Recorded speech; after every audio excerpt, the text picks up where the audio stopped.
If you can help me raise your glass, and let's have a toast to the Queen in Canada. Queen in Canada. And to Rotary International. Sit still. And Rotary I cannot International. show my drink. Well, There I you won't go. show it. Awesome. So tonight we promise you it's going to be a very exciting night. So I cannot wait to share this good news. I am so excited I can combust from this good news. So we have two lovely ladies, two elite ladies that would like to join our Rotary family. One of them, she honored us with her presence today here. So Heather Scott would like to join our Rotary family. So I'm gonna leave the floor open for you, Heather, for the next as much time as you want, 2 to 3 minutes. We'll stop you at 5 minutes if you go further. If you want to tell us a little bit about yourself so we can get to know you. Thanks, John. So my name is Heather, and I have just recently moved to Woodstock from Niagara. I've been in Rotary for 20 years, on and off. I started from a group study exchange. When I came back, my understanding was when you came back from group study exchange, you joined Rotary, so I did. And fell in love with it, and have been involved on and off as my career allowed, most recently with the Font Hill Club. And when my family and my career moved me here to Woodstock, I looked up a club as soon as I got here and found this club. I work at St. Mary's Hospital. I am the development officer for Major Gifts with St. Mary's Hospital Foundation. And I believe fully in fate and serendipity, and I was actually born at St. Mary's a few decades ago, and my dad was an OPP officer and was transferred away from the region, and now my family has brought me back to the region, and I'm back working where I was born. So I think it's just fortuitous that life happens that way. Good to know. Thanks, Heather. I'm so looking forward to have you on board with us, because I think you're going to shed lots of light and hopefully bring us some tools and show us how to do a little bit of fundraising here and there, because you know Rotary is all about doing project, and any project we do that demands some funds. So a person in your caliber would be very good to have in the midst of us. So welcome aboard, Heather, and thanks for choosing us too. Thanks, everyone. And now I'm going to leave the floor for Chris Dennis. If you want to introduce our topic for today, you go ahead, brother. So we got a video tonight. Stop recruiting and start attracting. So Doug has got this, and he's going to I believe he's got it split up into segments, and the hope is that we are going to be able to have a bit of talking at the breaks and maybe do a bit of strategizing, interaction, whatever. And then at the end, he's just really hoping that everyone will have an idea, a better idea on who to target, where to find them, and how to invite them. Yeah, that's great, Chris. Thank you so much. Welcome, everyone. Obviously, I'm a little disappointed that we don't have more members out here, but we'll make do with the best we can and move forward. Sometimes the people who aren't here are the people who are most important to know this information. And as Chris said, I've had this video and I've split it up into segments because we want to have an interactive discussion and brainstorm some thoughts and ideas. As we all know, President Checker has got a focus on each one, bring one this year. And our membership has to really give this a little bit more attention, because in the first 6 months of our year, we haven't really had members bringing many guests out. So we really do want to emphasize this focus of each one, bring one, bring some guests out. Sometimes we have them come and help on projects, but we haven't had too many on meetings. And when you look around other clubs, a lot of clubs are thriving with the Zoom type of meetings. It's very convenient for people to come on. So we also can have good speakers. So that's kind of what we're going to talk about tonight. So I'm going to share my screen.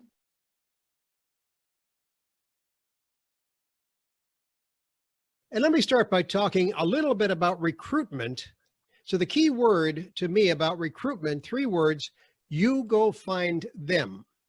Now, I'm not going to use recruiting. I'm going to say, as my book does, stop recruiting, start attracting. Because attraction draws a person toward membership. 3 key words, they find you. Let's just stop there for a minute. Recruitment means you go find them. You search all over town for membership potential. But when it's attraction, they're going to find you. Now, if I was with you today, I'd ask you 2 big questions. One is a recruitment question, and that is, why do you want new members? So folks, let's just throw out some ideas. Why would we want new members in Woodstock-Oxford Rotary? Go ahead, John. I think we'll share the load much better if we have more people. So we can achieve lots more if we have more people that they think alike and they're all pulling together. I think if we get more people as well, we're going to get more ideas. So it's not only just sharing the workload, but it's getting more ideas and more, I guess, more vision for the whole group. That's great. Anybody else got any thoughts? I think some more new members in, it takes the pressure off of the old guys, me included. Anyway, I'm not dead yet, so I'm willing to help out. But we do need more people in our club because we need the diversification of the bodies. We need the manpower, the work power, because the older you get, the faster you get burnt out. So we need new blood. That's good. And one of the other things that kind of as an umbrella over all of this is, don't we all want to make new friends, more friends, and have a bigger network in the community while we're doing all that good work? So fresh ideas, Grace has just mentioned. So we'll watch another little bit here. I think I'd come up with basically 3 things that you'd tell me about why your club wants new members. You'd probably say, gee, new members bring us new ideas, new service projects, new foundation, new dollars. Or maybe you'd say, we do a lot of work. We're a service club, so we need more help. And maybe because you're very much fellowship driven as a Rotary Club, you'd say, I want more friends in my club. So why do you want new members? I think you'd come up with new ideas, more help, more friends. But if I ask you the other question, that is the attraction question, it would go like this. Why do they want us? So that's a little bit more deeper probing question. Why would anybody want to join our Rotary Club? We should ask Heather. Yeah, that's a good one for Heather. As a new member, we should ask Heather. I heard you, Grace. For me, it's a good way to meet people who are like-minded in the community. Coming to Woodstock, we don't know anybody.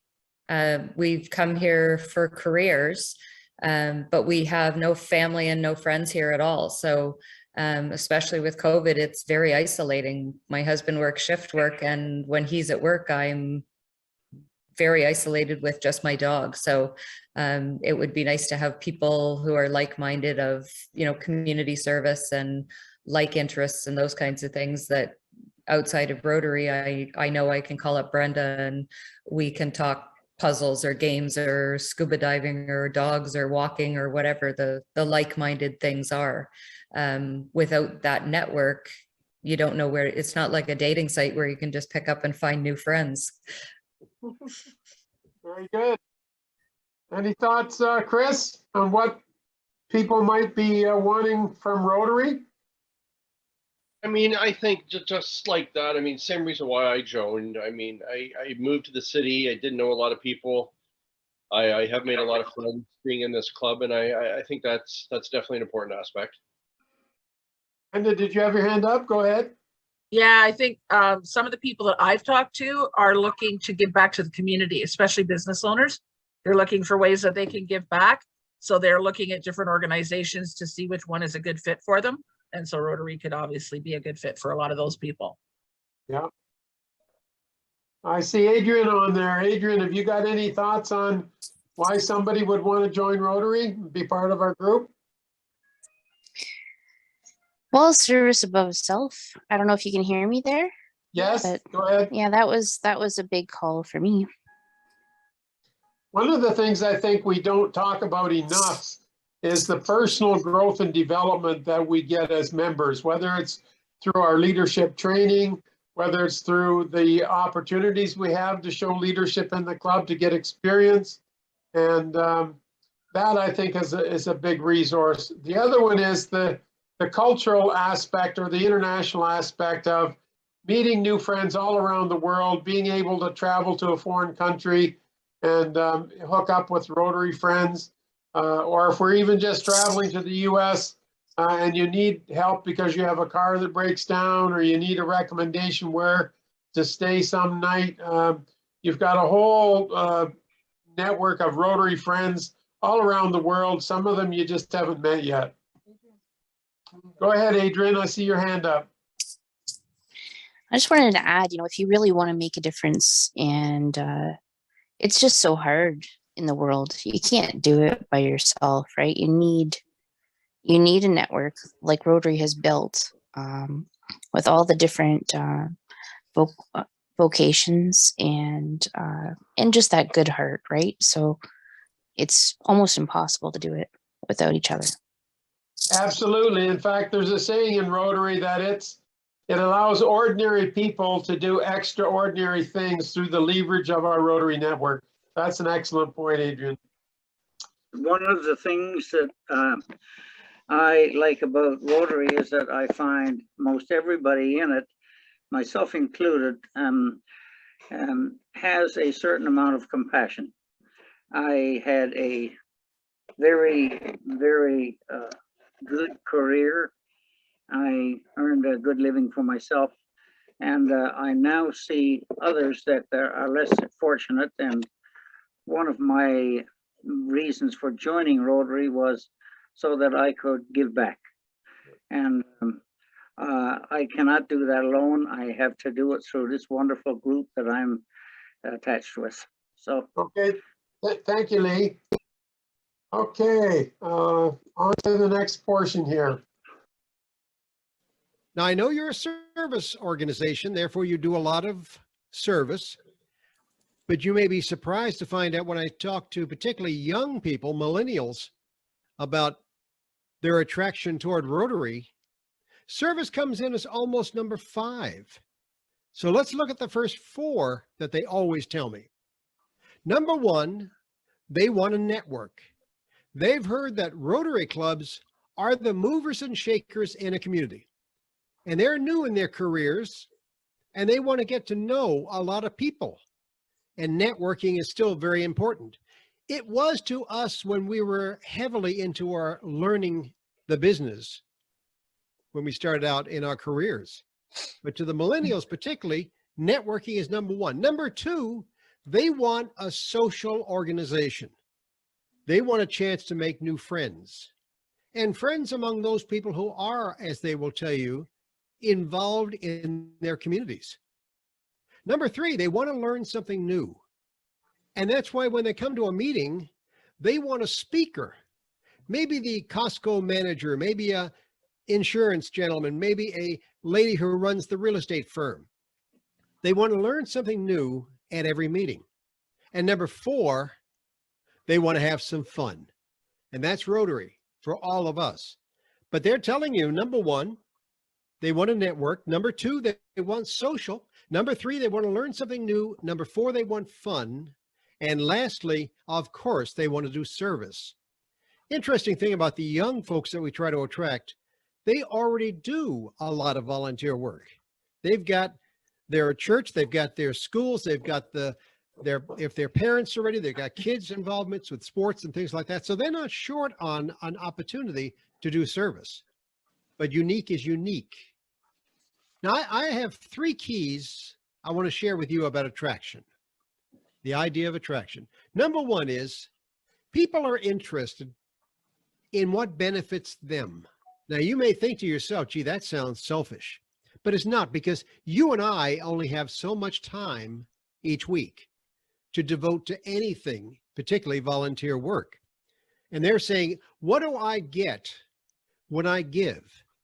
So it may be good at one of your meetings to just talk about what are the benefits of belonging to Rotary, which is a nice way of saying, what do they get when they join?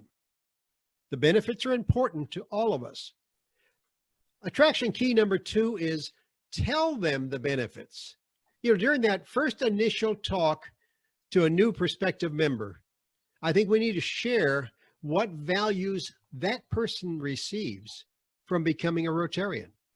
If you're like me, I always think about talking about at least what we do, not what we give. So the benefits are still important. Okay, so what do we think the benefits are of being in Rotary for somebody who might be coming in? And where would we get a list of these benefits? I think we kind of just said them, right? All the social and the networking with the last discussion almost, right? Partly, yes, the fun and the fellowship part, the contributing to the local community. Any other benefits that people can think of?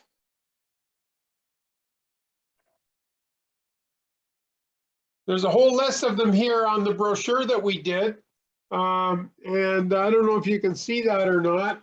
I guess you can't see it very well, but on that brochure that we produced for the fish fry, friendship, fellowship, and fun, networking and business development for those of us who run businesses, personal growth and development opportunities, leadership development, community citizenship and betterment, communications and public speaking skills, we get to practice those, cultural awareness and global citizenship, free travel assistance, fun and entertainment, development of social skills and prestige, family program opportunities, the development of ethics through our 4-way tests, opportunity to serve, and I think most importantly, a sense of self-fulfillment, because don't we all feel good when we come home from working on a service project, helping others? Do I see heads nodding? So does that list run down what our thinking is in terms of what the benefits are? Bill seems to like what I've said. Thumbs up. Please get a thumbs up. Any other comments on that? Okay, we'll move on. Attraction key number 3 to me is understand that today's prospective members all go shopping. It was interesting when I was president of the club in Elk Grove, California. We had a gentleman sitting at one of the tables in the meeting, and he was brand new. He had first time with us to see how we're doing and what we are all about. And I said, "Sir, is this the first time you've been to a Rotary club?" He said, "Oh, no." He says, "I've been to 5 clubs." And he named off the clubs. He named the Sacramento Club, the North Sacramento Club, and he mentioned all of them. I said, "Why in the world did you go to 5 clubs?" He said, "I wanted to find out which one fits me, which one has the kind of values that I treasure. I want to see what the people are like." And more than ever before, people are, remember how you and I first joined Rotary? We joined the club nearest to where we lived or where we worked. Today, the people are actually going to shop clubs more than ever before. Have you ever shopped your own club? Wouldn't it be interesting to be a mystery shopper, to walk in the door at your breakfast or lunch or dinner meeting and just see what's going on? See how long it takes someone to say hello, to shake your hand, to invite you to sit down at a table. Not too long ago, I had a club, which, by the way, I will not mention their name, but I'll tell you what happened. I walked in, I was the speaker. There was a very busy club, a lot of people, but I saw a seat at a table and I went over to take that seat, and somebody said, "No, that's John's seat." You can't sit there. I thought, this is going to be an interesting evening. But you know, that's what I mean by shopping your own club, is make sure that when a new member, particularly, in fact, all of your members walk in, somebody's there to say hello, to welcome them, to thank them for attending. You know, I think I need to understand that all prospective members have expectations. Think about an many of you are in probably customer service. And when I say expectations, I know what you're saying. You say, yes, we've got to meet their expectations. And I'm going to look you in the eye and say, no, you have to exceed their expectations. You know, I'm looking to attract people, particularly new members, who have three things. One is a business attitude. Now, you may not always think of your club as a business club, but that's how it started.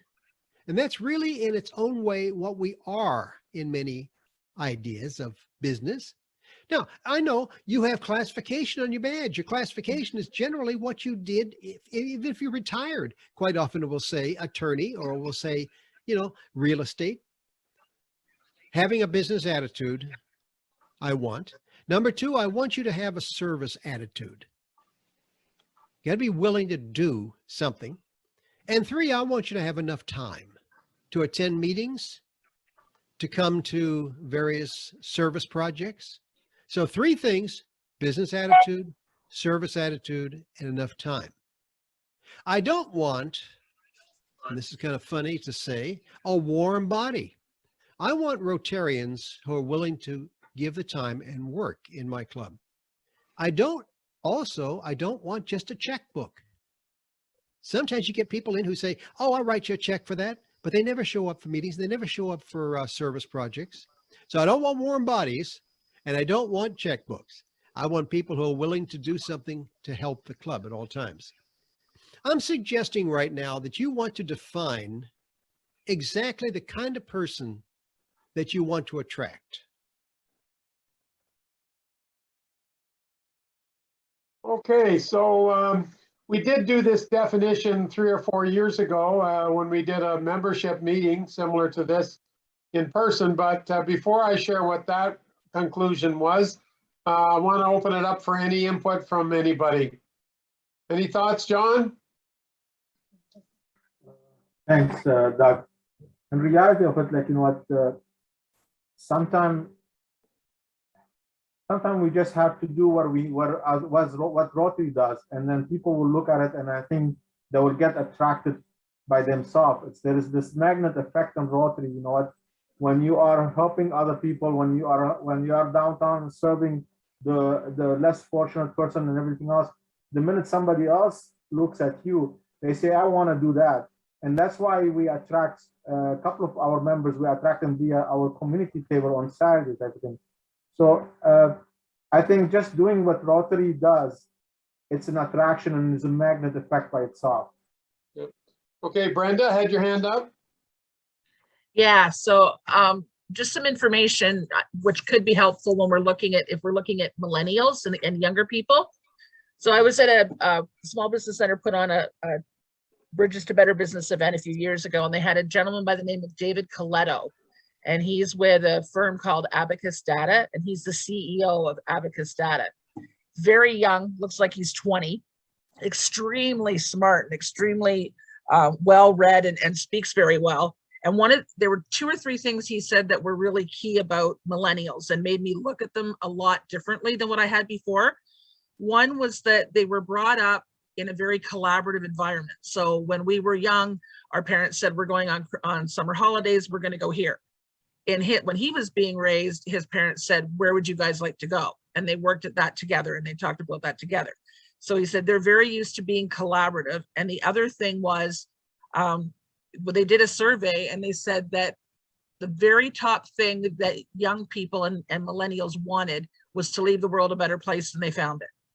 So those 2 things really hit home with me. And I think when we're approaching millennials or when we're talking to millennials, to keep that in mind, that they like to be collaborative. They do want to leave the world a better place. And maybe that's a good thing to show them, because that's what Rotary is all about, right? Awesome, awesome, Brenda. Thank you. That's great. Any other comments? 3 or 4 years ago, we had a big discussion about this. And then back a few months ago, I think we reaffirmed that our thinking was still the same. Of course, we want to have a mixed gender club because, you know, in the history books of Rotary, we haven't typically had ladies, but actually they're the saving grace of Rotary as far as I'm concerned. They have really helped strengthen Rotary and strengthened our club. So thank you, ladies, for that. I think we want mixed gender. We had decided that we were targeting 30 and 40-year-olds to our club. And of course, Rotary generally, as John said, Rotary is wanting to target business and community leaders in every the world. And so we need to be reaching out to those people. Think of who your doctor is, who your lawyer is, who your accountant is, who your car dealer is, where do you buy your clothing, who is your neighbor, who sits beside you at church. But we really want to target 30 to 40-year-olds, mixed genders, people who are community leaders and have that philanthropic interest, as Bill said earlier. And I think the other, they need to have the resources in order to be in Rotary. That is the time, it could be the interest, it could be the funding, and also if they've got a network, that's also very helpful. One thing that I've been thinking a lot about lately is there's so many young people really struggling right now with not being able to get action on, say, the environment. You hear a lot about young kids coming out to rally to get action from the government on climate change, right? And they're spending a lot of time going to rally, but they're not actually accomplishing a task that will help the environment necessarily through that, you know. So I was just curious about, you know, there's so much that can be done to help the environment in terms of, you know, growing trees and such, you know, about maybe trying to reach some of these people. I've thought about trying to do it myself. Maybe that's something I could look into. What are your thoughts on that? Well, I think without going down that hole too deep, that's exactly why we were promoting the tree planting, because it attracted young people and also family environments. And of course, that got set on the back burner due to COVID. But for sure, I think we're committed to continuing with the tree planting in some form or another post-COVID. So I for sure, and as Bill even said, the environment is an important area of interest for many of the younger folks. So that's a good market-rich environment for sure. Go ahead, Heather, you had your hand up. I think we need to be careful because every service club does this, and this is why every service club struggles. We all want the community leaders, and we all want the CEO and the president and the manager and the this and the that.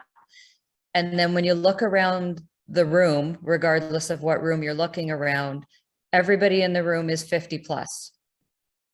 So I think we need to figure out a way, and maybe it's not tonight, obviously, but we need to figure out a way to attract the younger people that aren't the CEO and they don't own the business, because that's what's going to bring the next generation of Rotarians in. And if we have to do a sponsor a Rotarian because they can't afford the membership fee or they can't afford the weekly due or whatever it is, then maybe we figure out what that is, and maybe we're the club that sets that model. And then we start to attract the people, because, you know, I know if I say to my kids, they're all, you know, young adults. If I said, hey, you want to join Rotary? They'd be like, what do I want to go to sit around with a bunch of old people for? And none of them could afford it. But they're brilliant young minds. One's a registered nurse, one's going to be a pharmacist. So they are the next generation, because the one that's going to be a pharmacist will indeed own her own pharmacy one day. But we don't want to wait until she owns that pharmacy to get her involved in Rotary. We want her now. Yep, that's a very good point, Heather. Thanks for sharing that. Okay, were any other last minute comments before we move on? Yeah, go ahead, John.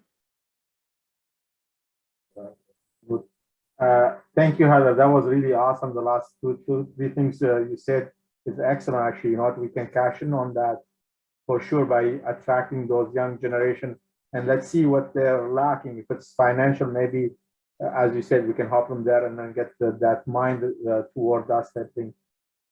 I'm going to give you 4 possibilities and see if these fit your desires. One, I want young people. Now, when I say young, I'm talking 20s and 30s and 40s, because we know our average membership age is probably over 40, maybe more 50, and some clubs maybe 60 is the average age. So I want to attract some young members.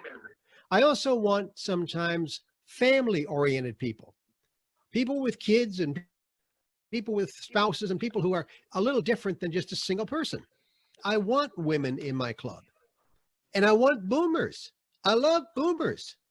You know, think about boomers for a minute. They're retiring at the rate of 10,000 a day. The problem with young people, particularly as prospective members, is they don't know anything about Rotary. I'm a Starbucks guy, and I spend, prior to COVID, when we could go into Starbucks and sit down, and I was doing that one day about a year ago, and there was a young man I was talking to. And the nice thing about sitting at Starbucks is you can talk to each other, even though they got their smartphones out and their computers out. They still carry on conversations with each other. And I said to him, I said, "Sir, what do you know about Rotary?" He looked at me and he said, "Is it like one of them Kiwanis, lions, one of those kinds of things?" In other words, he knew nothing about Rotary. And that's been my experience with young people. They don't really know what we do and what we are in Rotary. If you're trying to invite young people, then the types of projects, the service events, need to sometimes be altered to attract them. They love green, environmental, community gardens, kinds of things, anything environmental that would interest them. And if you're trying to attract more family-oriented people, then goodness sakes, make sure that the entire family is available at times. Maybe the kids can attend one of your meetings. Maybe the spouse is involved with various functions. Even though they don't become members, they still feel like a part of that Rotary Club. More women. I was excited to find out recently that in America's major corporations, right now, we're at 50% of the CEOs are women. Now, why isn't Rotary then 50% women, and should be? And it's probably a goal we should make, that at least half of our membership could be women. Boomers are hitting, as I said, the retirement age at 10,000 per day retiring. You know, there's something interesting about retirement. We look so forward to it, but yet once we retire, we've lost a whole lot of what was important to us, primarily the people in the office, the ones we may have griped about and now we miss. And I think Rotary will give all retired folks, all boomers particularly, a chance to do something again with meaning in their life, because you may be feeling a miss of that. It's important to define, in my mind, the kinds of groups that you want to attract. And I'm looking at groups such as I talked about, family-oriented, young and boomers and women. It's important because you attract each of those groups a little differently. In other words, you want to tailor your attraction methods to the groups. Now, take a look at your membership in your club. And how would you define your current members? When we take a look at our club, what do we see? Or what do we not see? We need young people. Yeah. If I could just share, my son is now a Rotarian. He's in the Philippines. You know, my son is He's 28 years old. He's very young. He was a chef on an Italian cruise, but because of the COVID, he has to get out from the ship, and he's starting a business. And he told us, he said, "Mom, I need a network. I need to start a business. I need a good place where I can do a network." And he asked me, "Mom, can I join Rotary?" That was his first thing that he told us, because he said the people that are in Rotary are the influential people and people that they know that they do a lot of things in the community. Now he's a Rotarian, and in fact, he has done his networking, in touch with the lawyers, because there were about 5 of them that are new members, right? And so they even help him, with his business. And but he knows about Rotary because they grew up with me. I was a Rotarian since 1993. That's about 29 years, and they know about Rotary. And that was the first thing that he asked us when he started his business. He wants to network with people, and he's very happy now. Very active. Is always on the outreach. Is always going out to the community and to the outskirts of the community, and he's very happy with the Rotary and his Rotary friends. Okay, Adrian, I see your hand up. Yeah, just to further that and what everybody's saying here, what about the idea of maybe a poster or brochures at colleges or universities where people are looking to build that network, and they can begin to understand the business side, all these great things that you mentioned that Rotary offers to them? We do have a big presence at the universities and colleges through our Rotaract clubs. In fact, the University of Western Ontario is one of the largest Rotaract clubs that we had in all of Canada up until COVID came. And Fanshawe, I think, had a club with 150 members in it pre-COVID. So absolutely, we've got programs already for these, both high school and Interact and college and university and Rotaract, and we see them as feeding systems into Rotary. So because we're not in a university town, we don't see that quite so much, but certainly Rotary does have programs for that. Any further thoughts, Brenda, on in terms of what the voids are in our club? I'd like to see some more women, just because I think women are very, because we're nurturing by nature. I think that we can certainly plan things well and execute things well, just because of how we're wired, how we're hardwired. Yeah, I would agree. I think we have a very good group in here, being above 50 or below 50. I think all what we need is more people. It doesn't matter if we get them, it's nice to get them young because we get fresh ideas and different prospects on things. But any potential good member with good heart is good Rotarian and will become an awesome addition to our family in here. Because let's face reality. It's the Pauls, the Lees, and the Bills of life that they are going on the community table on Saturday and helping the less fortunate person. It's the Rosalinda and the Brendas and the Grace of life that doing things for people who need help. So anyone who have good heart, good Rotarian heart, is a welcome addition to Rotary and to our club for sure. Yes, we need the new people, new generation, just for their new ideas, and then hopefully the new energy that they bring in. But if we don't have them, and we end up with different people, different ages, they are still welcome to our club. Yeah, I think the purpose of this question is to drill down and have a little bit better focus. And to, like, for example, we don't have a doctor in our club. We don't have a lawyer in our club. We don't have an accountant in our club. We don't have a construction guy in our club. We don't have a trucking company in our club.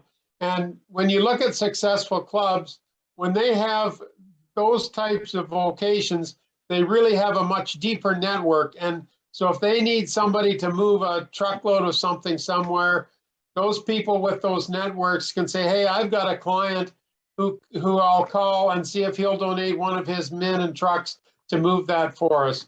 Or I have a client who does this or that. So I think what the purpose of Bill bringing this question forward is, what are we missing that we could gain in terms of knowledge or networking, and to try and get us to focus more back to what the classification system represents, and having a representative mixture of people in the club. And if we just say, well, anybody who's a good person and got a good heart can be a Rotarian, that's not really focusing on where we got to go and look. And so what this is leading to is where do you go to find members? You go to people that are your neighbors next door. You go to the guy who's fixing your car, who's fixing your teeth, who's your doctor, who's your lawyer, who's your accountant. And that's kind of the reason for this probing question. Any other Hey, guys. comments? Yeah, what about it'd probably be too vast, but if you were specific enough, what about actually putting an ad on the news? Are you allowed to do that? Like the local news? Just saying, you know, this is our club, this is what we do. We're looking for more passionate people to join us. Please Absolutely. contact so-and-so. Absolutely, we can do that. I think what we've tried to do through social media, and we did a campaign a few years ago on the radio. We were trying to say, hey, here's what Rotary's doing in the community. Why don't you come and join us if you have an interest? I know that Brenda and I, and to a lesser extent Kim, have tried to do posts on our social media to share what we're doing. Of course, public awareness is what you're raising here, Adrian, and that is a whole additional program on its own, which I had organized at one time a year or two ago, but the pod didn't pick it up, so it got fallen by the wayside. But for sure, we could have a whole session on public awareness. Absolutely. If you have an update on a project going on the radio, say, I think that's a good footnote to add in there. Just say, by the way, you know, we're always looking for very interested people, or, you know, something. I'm sure you could word it way better. But yeah, for sure. That would, every time we're talking to the radio or the TV or the newspaper, absolutely, we got to put a plug in there, say, hey, here's what we're doing. Anybody wants to come and help join us, by all means, they're welcome. Very good point, Adrian. Okay, we'll move on here then. Where can you attract?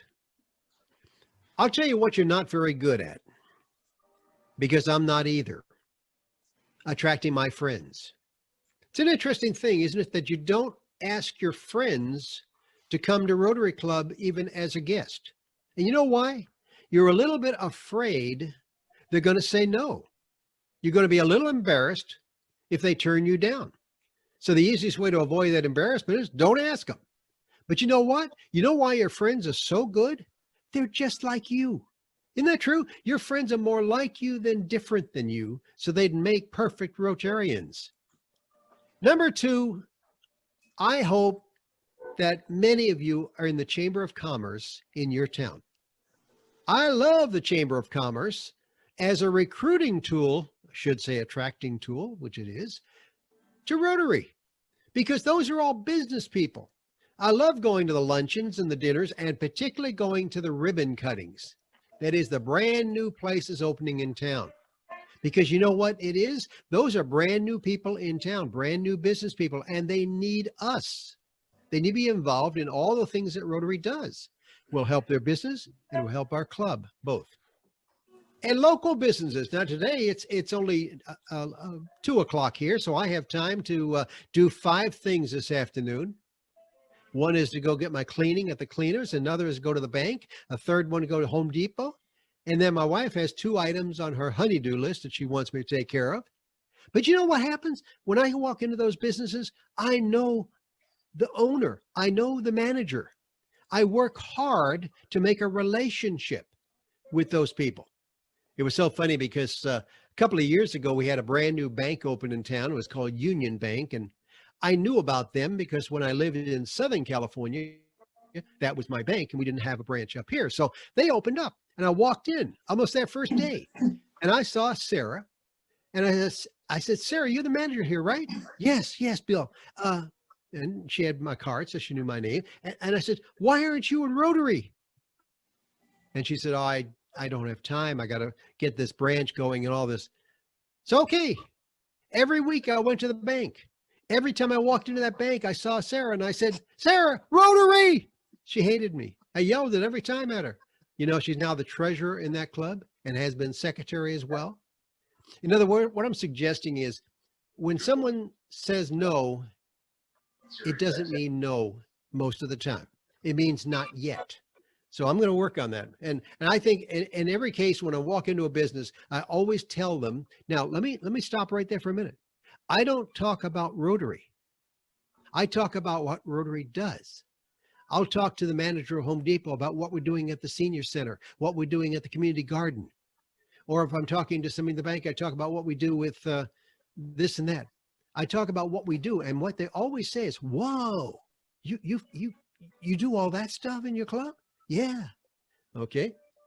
The other is your place of worship, your church, your temple, your synagogue.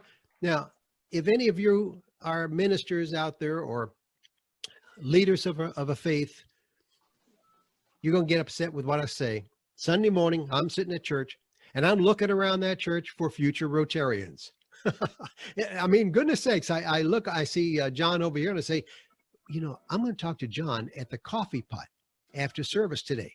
And I'm going to tell John what we do, not about Rotary, but about what the club is doing. And sure enough, I'm pretty good at picking up some people from my church to come into Rotary. The same thing with nonprofit organizations. Many of you are on the boards for various nonprofits. Again, it could be a PTA board, it could be the senior center board, it could be any kind of a board. But let me tell you something. Your fellow board members, every one of them, are potential Rotarians. They already have in their heart that service ethic that's so important in Rotary. Social media. If you're following at all my podcast that I have every week or my blog that I put on Facebook every week, I just finished a whole series about social media because social media is so important in Rotary. Both Facebook, Twitter, LinkedIn, those are all important things. You know who they're important with? The young potential prospects, because they live on their smartphone and they're looking at Facebook. They're looking at tweets that come out. You know why Twitter is so important? Twitter allows you to send 280 characters, and you do it every week to announce who the speaker is going to be. So you say, we have the manager of the Costco store coming this week at our Rotary Club. And in 280 characters, you can send that message out, and you're sending it out to everybody, but the young people are listening to it and hearing it and going, ooh, I want to go. They don't care about Rotary now. They will hear about what the manager has to say at the Costco store. But when you get them into Rotary Club for the meeting, then you work on them, of course. And the last one, of course, is, as I said before, Starbucks, because I spend a lot of time when the COVID passes and we get back to sitting down. I sit down with lots of people and I talk all about what we do in Rotary. Now, I can't look at all your websites, but I wish I could, because I'll tell you, I'd be a little nervous when I look at your website about the club, because that website is the most important vehicle you have for sharing what you do. But I hope that you feature the speaker each week in there. I hope their pictures in there. I hope their backgrounds in there. I hope the topic they're going to talk about, because that's an attraction tool. I hope it's up to date. LinkedIn, very important. LinkedIn is a business tool. If you don't know LinkedIn, just take the time to Google LinkedIn sometime, because Rotary even has their own LinkedIn page on, a page on LinkedIn. Instagram, for all your pictures on Instagram. Again, that's what the young people look at, is Instagram. And your newsletter is very important too. And I hope that it's not only in print, but it's a digital newsletter as well. The young folks don't know how to handle a piece of paper, but they certainly know how to handle Google. The obvious question now is, where can we go to attract new member prospects, or at least share Rotary? Bill has mentioned a few, but there's several more. Go ahead, Brenda. So I know places where I think I can help, certainly. I would certainly be willing to do a blog. You know, if we decide how often we wanted to do it, I would be certainly willing to write a blog, and then we could fire that out on social media. And just a question, have we ever used like a generic business card in the past where each member would carry around 10 cards, and then if you wanted to say to somebody, oh yeah, thinking of Rotary, hand them that. It's not your business card where they have to remember were you the Rotarian or not. It would just be like a Rotary business card that you could hand out when you talk to people. Yes, Me we have those in the past. In fact, likely there still are some if we could find them. And it was basically a Woodstock-Oxford Rotary card. And then on the back, it was, please join us for a free meal, compliments of, and then you could write your name in there when you gave it to the person. And then when they came to our meeting, they could hand in the card to claim their free meal, and then you knew who had invited them. And obviously it's important that they get greeted and welcomed properly. There are other clubs who have done a similar card, but then they get the name of each member put on the front. So it's kind of like a Rotary business card with everybody's name and contact info on one side. And then the other side, it tells a little bit about Rotary, and again, offers them to drop in and meet us and have their first meal at no cost. So that's certainly something, if we can't find where the current ones are, we could certainly resurrect that. And actually, I have some that I've given out in the past that they're blue, and they're a business card size folded in two. And the front says, "What is Rotary?" And then people could give those out. And usually we would slip our own personal business card in the center for those that have them. So Yeah, because I just thought for the small business center, I do outreach, which means Yeah. once things have settled down there, I'll be out on the road 2 to 3 days a week. yeah, As I'm coming across people who seem like they might be a good prospect for Rotary, if I could just hand them something, yeah. it's not my business card, it's strictly Rotary, so that they Yeah. can go, yeah, I Well, gotta keep this somewhere. And I think even the pamphlets, like I did get the leftover pamphlets from Peter, and those pamphlets would be excellent to be handing out people, unless you think a business card size is more convenient, but there's no reason with desktop publishing that we couldn't do both. Yeah, because I think a business card, sometimes somebody can just grab it and put it in their wallet, and it's Yeah. handy, and they don't lose it. A pamphlet, they tend to sometimes toss. Yeah, so I've got some of those Rotary cards that fold over and they say what Rotary is. I'll try and get some to you. Okay, And it's not as though they need a contact because they already know you're the contact. So right, yeah, I can share some of those with you or anybody else. And I do have the pamphlets for anybody else. It really does tell very well what Rotary Woodstock-Oxford is. Where do we attract members? Where is there a market-rich environment to attract members? Obviously, our friends and our colleagues. Bill mentioned the person we might see at church, someone we may work with, someone we've talked about, family members. The people you deal with. One that we've got 2 or 3 other member prospects from is the Chamber of Commerce. Or as Bill mentioned, like open houses or after 5 at Chamber of Commerce, you meet people. And the Chamber of Commerce has a monthly breakfast, as does the Phantom. And I know that at the Chamber breakfast, they put people into breakouts where you talk in groups of maybe 6 people. And I've run across at least 2 people who shared an interest in Rotary, and I've been talking with them. I'm hoping that they'll be coming out to meetings. They haven't yet, but they certainly still say they have an interest. And so that's the opportunity. The other one, I think, is when we're doing projects, our friends of Rotary who are helping volunteer, when we're working, helping people, you know, they see us out doing good work in the community. Let's make sure we invite them to be part of Rotary on a more formal basis. Any other thoughts?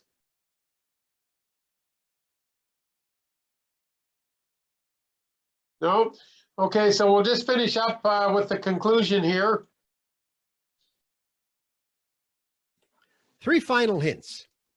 1, don't invite any of those prospects to a meeting. They don't need one more meeting. Invite them to have lunch with you at the Rotary Club. Just don't tell them who's going to be there. Just say, I want you to have lunch with me. Oh, we're going to meet over here at the, and name the restaurant. And by golly, it's also the Rotary Club meeting that day. I'm teasing you, but you know, the meeting is not the important part. The important part is having lunch or breakfast or dinner with that particular member. And you're going to buy them dinner, I hope. And number 2, hint. Don't talk about polio. Don't talk about babies dying in Africa. Don't talk about any of those things. Talk about what you do in your town, because that's when people are going to say, whoa, you do that right here. You do it at our senior center. You do it at our food bank. You do our community garden. Wow. Then when you get them as members, then you talk about polio. And then you talk about babies dying in Africa and all those kinds of things that we're so good at in Rotary. And thirdly, if someone says you've invited them to be your guest for lunch at the Rotary Club, and they say, no, Bill, I'm going to try to be there. Whoa. I look them right in the eye and said, no, you're not going to try. I'm going to pick you up at 11:45 and I'm going to take you with me, because that works out so much better. Because when someone says they're going to try, you know what that means? They're not going to be there. So you got to pay attention. Now, that was a lot of information on attraction. You can ask me questions if you'd like to, and I'll certainly try to answer them. How to pick up a prospect for a Zoom meeting. Oh, there's one. Okay. I've had pretty good success with Zoom meetings. We sent a personal printed meeting invitation to the Zoom meeting, just like it was a real meeting. And that got me more people in. So I think how you invite the people, both a phone call, both a email message, and then I also send a little card in the mail. Okay, let's see. We are finding that the convenience of Zoom meetings is very appealing. I agree. We have averaged 1 new member monthly since the beginning of COVID last March. Fantastic. Good, good. I have noticed on my Zoom meetings that I am attracting people. I have no idea who they are. I see their face, and they're exactly what you said. They're prospects coming in, because it is not threatening to them. Younger members looking for mentors too. Oh, goodness sakes, yes, absolutely. We assign every new member to another member, and that's a mentor. Particularly the young ones will pick up for sure somebody. And we try very carefully to pick a similar field. If he's an attorney, we try to find an attorney. We try to match people up so they speak the same language. Okay, Jenny Ann, Amy, got children of Rotarians seem to be good prospects as well. Yes, exactly right, for sure. So that kind of concludes the video. And I think our wind-up question is obviously, are we all going to go out so that each one brings one as a guest to the club over the next coming 30 days? And I know John has offered a prize. And by the way, I brought out Heather as a guest, John, so I get a prize. You must definitely deserve that, Doug. For sure, you will get the prize. So what do we do to help each other, to support each other? What can I do as the membership chair I'm willing to tag team or do whatever I can? I can drop off some brochures if that's convenient, although I guess with COVID, none of us are out much in the public. What do we got to do to get some traction to each one bringing one?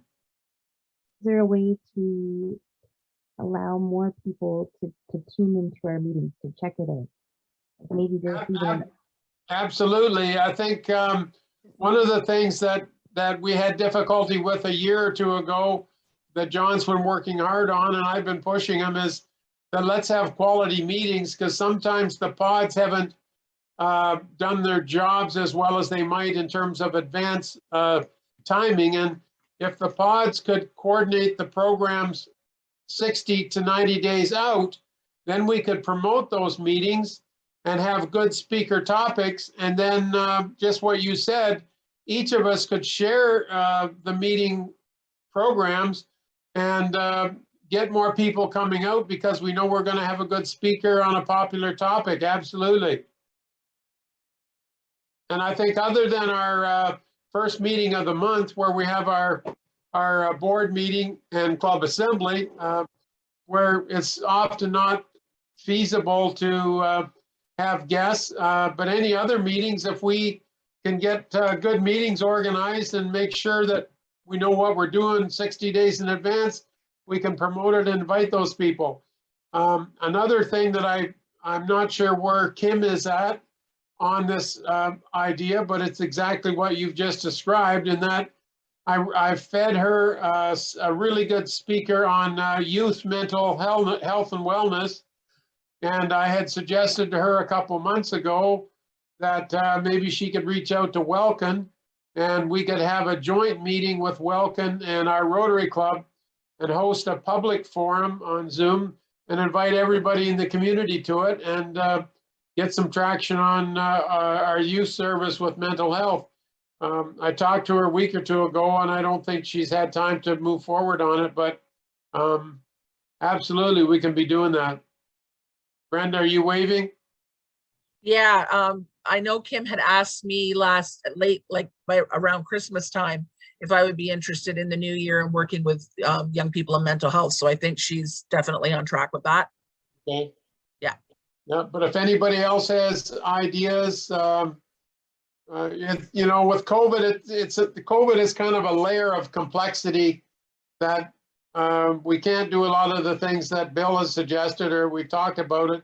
But post-COVID, we want to be on the go and getting traction on a lot of this stuff. I really do think Rotary is the best kept secret in Woodstock right now, and we just got to get out there and promote it. And Adrian's reminded us to, tag on that we're looking for members whenever we're talking to the media or anybody else. Any other thoughts from anyone? Go ahead, John. Yeah. I just want to bring to the attention of every one of us in here. We are actually doing very well in our own small club. We need to bring more members, yes. And I want to vouch for one thing. Like I had somebody that I run into in the bank, and I get to kind of have a conversation with and have a transaction with, and I was able to refer it to Doug Vincent, and Doug took over the entire thing. And I'm hoping this person is a potential member for us, everything. So it's very easy. Once we point out one person, let's use our resources. We have Doug Vincent. He is he's a wealth of knowledge when it comes to Rotary. He have no problem whatsoever approaching anybody and making them feel welcome and giving them the information, the right information that they need to know about our club. So I want to vouch for that one, and I want to thank you, Doug, for all of the time that you come. All the time you come steadfast when we have a person to bring to the club. You are steadfast there to help us connect with this person and give them the information that this person needs. Well, thank you, John. So Heather is announced tonight as a prospective member. Another lady I expected on here tonight, and I talked to her and Heather last night on Zoom. I'm not sure what happened. Terry, and Terry is involved with First Ontario Bank. She's a regional representative, and so she was planning to be on tonight. But and she's already got another one of her managers of the Woodstock First Ontario branch who might be interested. We've also got another former Rotarian from the other club who is interested in coming back into Rotary, a young businessman in town. And we've got 2 or 3 others that we've sent information to. We'll see where they go. So we, with the 2 or 3 that we've got so far, and at least another 2 or 3, maybe 4 that are coming, we're looking good. But, 4 or 5 years ago, we all sat in a room and committed that we wanted to have at least 25 members. And each of us got to be on the membership committee, friends. You can't leave it up to the president, and you can't leave it up to me as the membership chair. Every one of us has to be on the membership committee. And I hope that you've gotten some inspiration, a little bit of motivation tonight from Bill and his video, and that you can start bringing out guests. And I don't think you need to worry about selling him on Rotary. I think just bring out people who you think are quality people, get them involved in the meetings. It's easy to do on Zoom, and then let Rotary sell itself. But the whole idea is we got to depend on the pods to hold up to their commitments of organizing good quality meetings sufficiently in length in advance that we have the lead time to invite these people. And if we can target people based on the topics of our meetings, then that's a good reason to call them up and say, hey, you want to come to our Zoom meetings. And I've already coached John a little bit. What I see successful clubs doing is when they've got 3 or 4 guests, the president will always ask a couple of the chairmen to give their committee reports. And even if they gave the committee report last week, he will have them give the committee report again for the benefit of the guests who are there, so they learn the great work that Rotary is doing in the community. So, you know, that's the sort of thing that I see the successful clubs doing that we can replicate. So any parting comments? If not, we'll call my part of it over and we'll turn it back to President John. Reach out to me if I can help you.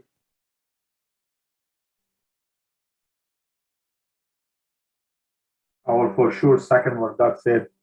Yes, Doug is a good resource. One more time, if you have any potential members and you are a little bit shy or you are scared because you don't know a lot about Rotary, Doug is the person to go for, and then he will be making all of this information ready and available for this person.